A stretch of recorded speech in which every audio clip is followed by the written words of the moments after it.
Hello and welcome to the second webinar on the VetCert standards. This is Unit 2, Development and Aging of Trees, the Role of Physiological Function and Dysfunction. So this unit is separated into three subsections. The first one about describe how trees grow, describe the aging process in trees and why they can live so long, and describe the impacts that damage has on a tree. So these are the three elements that we expect you to have knowledge on in relation to the development and aging of trees, how they're separated into. And I'm going to go through each of these in turn, and they in turn are split up into a number of subsections. So the first one, describe how trees grow. That maybe sounds a bit basic and straightforward, but it's important for everyone to understand actually how trees grow and what implications they have in relation to veteran trees. Now, unlike humans, most tree species have an indefinite or an indeterminate growth. They do not have a fixed lifespan, and they have the ability to produce new shoots, roots and bark throughout their lives. They don't have vital organs in the way that we do, hearts and brains, etc. Their branches, roots, leaves are interchangeable and replaceable. And trees can actually lose parts from their main structure and replace those by the production of epicormic shoots or adventitious roots, and that means that they have that ability to grow and regenerate. Parts of the tree can also die, and some of these stimuli might be stress, but they may also be environmental factors that have an impact. Quite often they're hydrological constraints that impact on trees' growth. They retrench, and that in itself is a crucial element in relation to how trees grow and changes over time. We think that the majority of retrenchment is implicated by hydrological changes, and the small annual growth and the annual rings become narrower and narrower over time, which increases the hydraulic resistance. But they have strategies to deal with this, and they reiterate in the crown, and the shoots and buds system allows them to rejuvenate themselves through latent adventitious buds, as well as producing lots of epicormic growth, which is in effect the point being that this is the insurance policy, if you like, for the tree.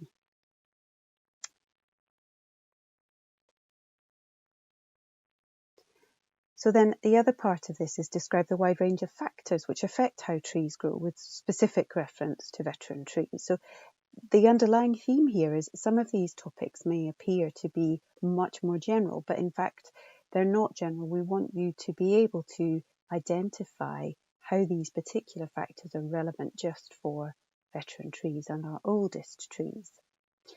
So of course the genetic blueprint is a key factor, and tree growth and form and development is a kind of equilibrium between the genetic blueprint of the tree and external factors. That the genetic blueprint is in species specific, of course, but there's also genetic variation within tree species, including resilience of individual trees. And this is one of the factors that we feel more research is required with regards to how older trees may actually have an extra or additional resilience in comparison to trees that have been developed for a specific purpose, perhaps. So then the environmental factors that affect tree growth, they're abiotic and biotic factors. And the soil is, if it's wet, dry, if it's fertile, if it's poor, if the soil quality is poor, as in it's been over-fertilized, or it's been stripped, or there may be other factors, it's been compacted. The climate will have an impact on tree growth, and how much, temperature, so on, exposure, sunlight, shade, pollution, wind, and then interaction with other organisms, for example, grazing animals or wood decay fungi. And then the management history, there can be variations in growth form because the tree might be, for example, pollarded, which is a very obvious factor. But it may all be, for example, if its shade, which has grown up over time, will have an influence on how the tree grows and also which kind of management may well be put in place. So it's understanding these different aspects and the range of factors which will affect how trees grow and thinking specifically about how that is in relation to veteran trees. So in the next subsection here is describe the aging process in trees and why they can live so long. And I think this is one of the most fascinating things about working with old trees, is just why they can live so long. And the kind of obvious part is how trees develop as they grow older. And this is something that we would expect a vet certified specialist to be able to describe, that you have this process of apical dominance, then reiteration and retrenchment, and this is a cyclical process. And that young trees have this apical dominance, which is gradually lost and replaced by increasingly smaller codominant forms of reiteration, where the tree kind of repeats itself, if you like, in the crown. The gradual reduction in the size of the annual ring width and the length of the actual growth units can lead to more hydraulic resistance. So again, this may result, as I've mentioned earlier, in the kind of retrenchment process.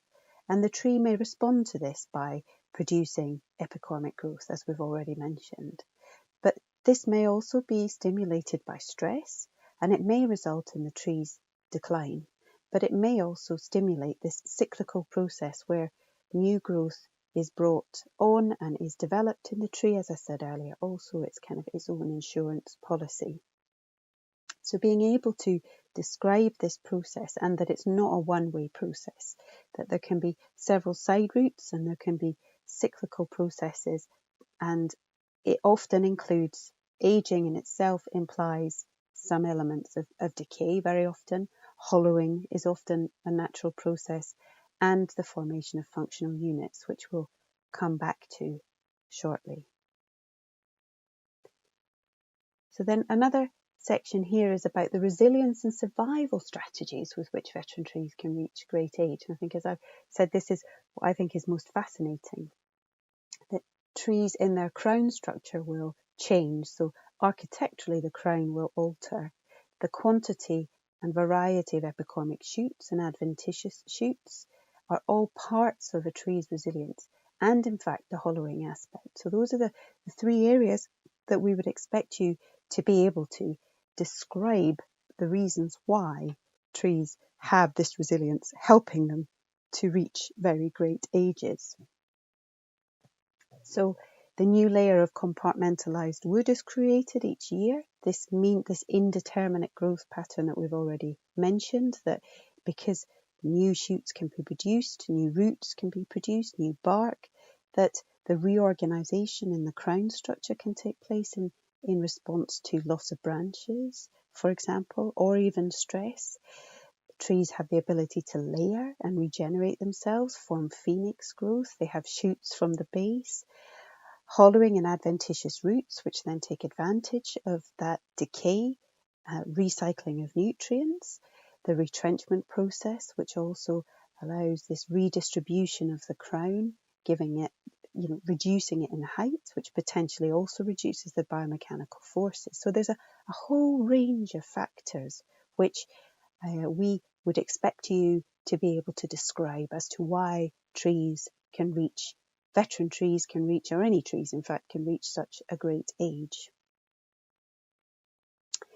And then of course hollowing. And hollowing is such a key factor and a key element in the management of old trees.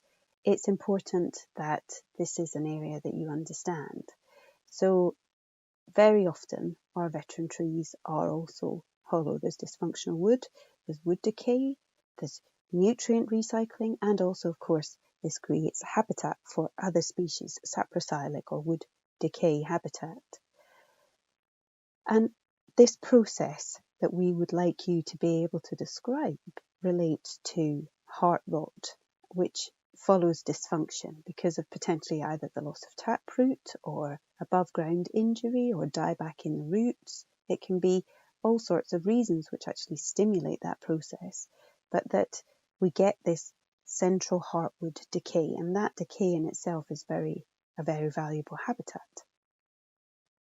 But of course, extensive physiological stress can, of course, lead to compromising the survival of the tree. But this heart root does lead to hollowing, and the tree often responds to that hollowing process given the changes in the physiological pressures. The decay process releases minerals which were locked up in the wood and allows the tree to recycle those either through adventitious roots, which may be formed inside the hollow, or because the decay goes back into the ground again and the existing roots can take it up. Hollowing has a biomechanical impact on the tree, and the tree often responds to that by putting adaptive growth on where it needs it. It can, of course, also lead to weakening of the structure if the hollowing is more extensive than the tree can keep up, and the size of the crown and the speed at which it happens, that the tree has not had time to respond and adapt. But these are crucial and natural processes. They're a natural part of tree aging. And that's important. It's one of the most important elements, actually, in relation to veteran tree management, is understanding how the relationship between trees and decay and trees and fungi work together. Here's just some examples of adventitious roots just growing into the central heartwood of the tree and able to make use of those nutrients once again.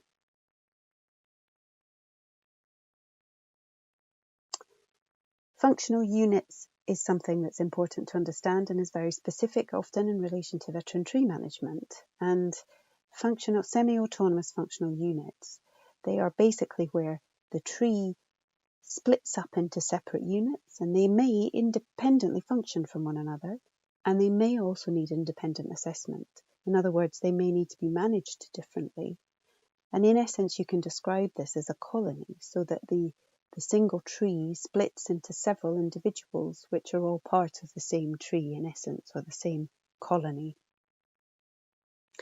And functional units, they comprise roots, trunk, and shoot tissue, which function physiologically. They age and they react and they respond almost independently of the rest of the tree. There doesn't actually need to be a break, however, for them to function independently. So sometimes it's not obvious that they are clear, separate functional units, but they ought to be, as far as possible, recognised and potentially dealt with as separate units rather than all being treated as a single tree.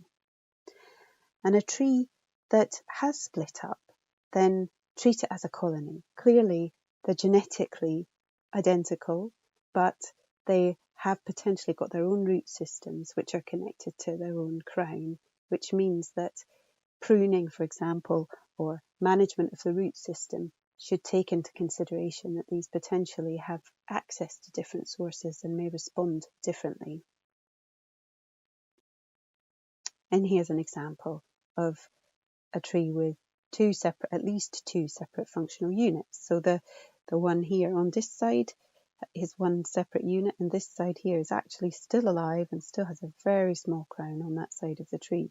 This one had much more live growth, but in essence these are functioning as two independent trees and therefore ought to be treated differently.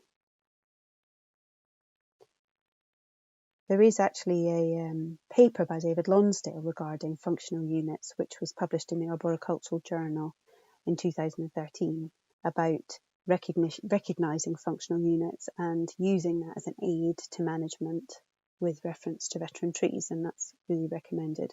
There's also some work by Christophe Trenou, which is sadly in French, looking at how to deal with colony trees. We're hoping that there will be some of this be published in English in the not too distant future.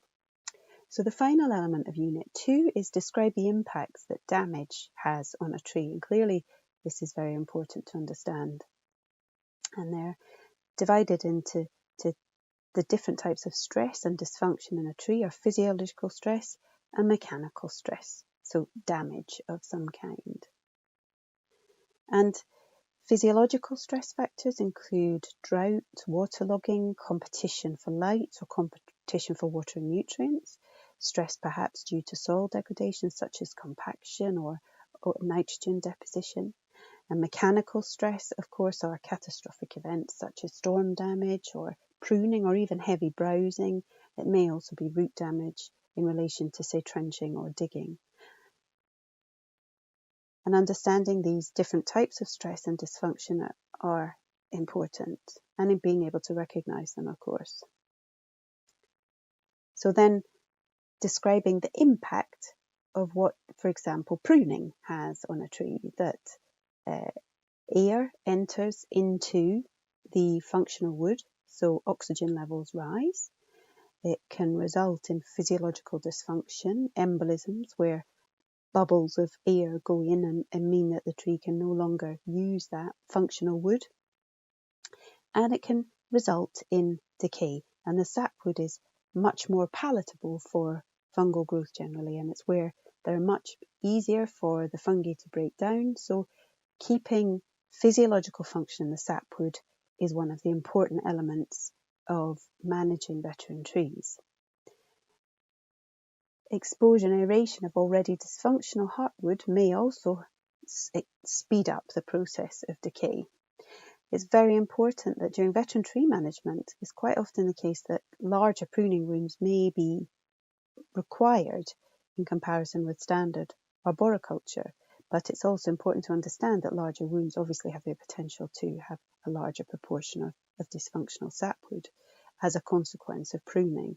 So understanding the balance between the extent of cutting versus the benefits for the tree or the essential requirements to keep that tree alive and standing without ensuring or encouraging the tree to end up being overwhelmed. So you will also need to describe the main defence mechanisms of the tree following stress or injury, taking account of key differences between species. So this is identifying the differences between the active and the passive defences and the variability between tree species.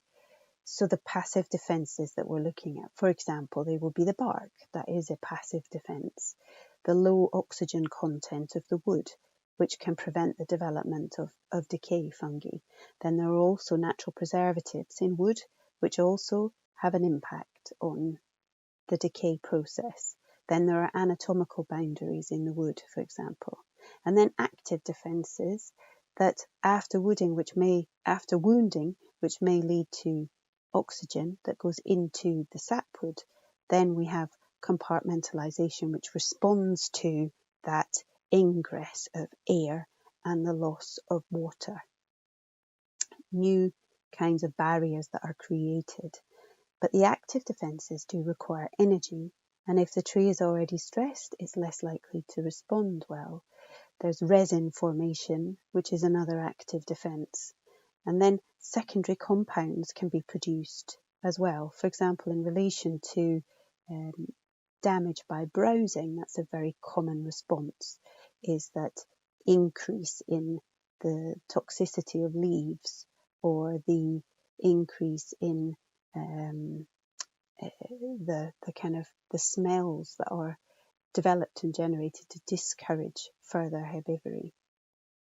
And they vary hugely between tree species. So, for example, that decay develops much more rapidly in birch in comparison with oak, which has very durable heartwood. And we will expect you to be able to understand the different characteristics of tree species relating to damage and decay. And there's a lovely table in David Lonsdale's book, which we referenced earlier. And we would thoroughly recommend that you look at that book to help bring your knowledge up to speed if you're missing those parts in particular. There's a nice table over the different wood properties and the difference in resilience strategies within different tree species. So the differences anatomically and physiological in the wood properties leads, of course, to differences in how resilient the trees are. If they're ring porous or diffuse porous, if they've got heartwood or ripewood, if the heartwood is durable or non-durable, how many dormant buds the tree produces and how long those dormant buds are viable. All of those are some of the characteristics which help the trees respond to damage and decay. So here we are, the research paper that I mentioned earlier by David Lonsdale about the recognition of functional units, and then there's work by the French and Canadians with regards to colony trees and the impact that may have on management.